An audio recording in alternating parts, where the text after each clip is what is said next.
கஷ்டப்பட்டு நூல்ல பிஸ்கட்டை கட்டி தொங்க விட்டா யாருக்கும் தெரியாம சைடுல வந்து பிஸ்கட்டை சாப்பிட்டுங்கிறான். வந்த கோவத்துல ஒய்ங்க போயிட்டு அச்சிடுங்க நான் பாருன்னு தள்ளி விட்டேன். உடனே கோவமா திரும்பி பார்த்து இந்த பிஸ்கட்டை சாப்பிட்டதுக்கு தானே கட்டி வச்சுக்கிற, வேற எதுக்கு கட்டி வச்சுக்கிறேன்னு கேள்வி கேட்டா. அப்பதான் நான் சொன்னேன் இந்த பிஸ்கட்டை சாப்பிட்டதுக்கு தான் கட்டி வச்சுக்கிறேன், ஆனா சும்மா சாப்பிட்ட கட்டி வைக்கல, கேம்ல சாப்பிட்டா தான் கட்டி வச்சுக்கிறோம் அப்படின்னு தான்.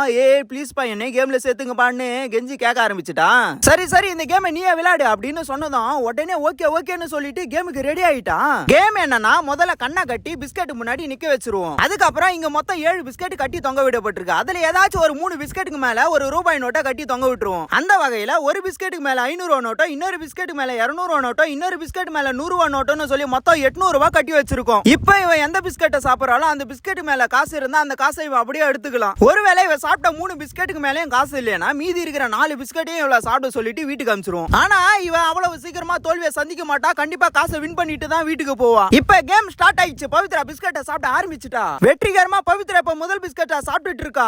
ஆனா இந்த முறை பவித்ரா பக்கம் லக்கு இல்லாம போயிடுச்சு. ஒருவேளை இவ இந்த பிஸ்கட்டை சாப்பிடுறதுக்கு பதிலா பக்கத்துல இருக்கிற பிஸ்கட்டை சாப்பிட்டு இருந்தா 500 ரூபாய் வின் பண்ணிருக்கலாமே.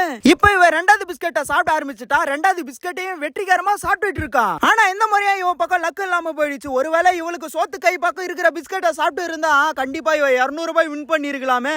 என்னதான் இவ 2 சான்ஸ் வேஸ்ட் பண்ணாலும் கண்டிப்பா 3வது சான்ஸ்ல காசை வின் பண்ணிடுவான் அப்படின்னு நான் நினைச்சிட்டு இருந்தேன். அதுக்கேத்த மாதிரி 500 ரூபாய் நோட்டு கீழே இருக்கிற பிஸ்கட்டை வந்து சாப்பிட்டுட்டு இருந்தான். எப்பா எப்படி 500 ரூபாய் வின் பண்ணிட்டாடா அப்படின்னு நினைச்சிட்டு இருந்தான். கடைசியில இவ சாப்பிட்ட பிஸ்கட்டுக்கு மேல 500 ரூபாய் இல்ல, அதுக்கு பக்கத்துல இருந்த பிஸ்கட்டுக்கு மேலதான் 500 ரூபாய் இருந்திருக்கு. இந்த 3வது சான்ஸா இவளுக்கு தோல்வியிலே முடிஞ்சிடுச்சு. இத பார்த்து டென்ஷன் ஆனா பவித்ரா வேற வழியே இல்லாம அடா போடா பாவின்னு 4 பிஸ்கட்டையும் எடுத்துக்கிட்டு நான் வீட்டுக்கு போறேன்டான்ட்டு டென்ஷனா வீட்டுக்கு போயிட்டா.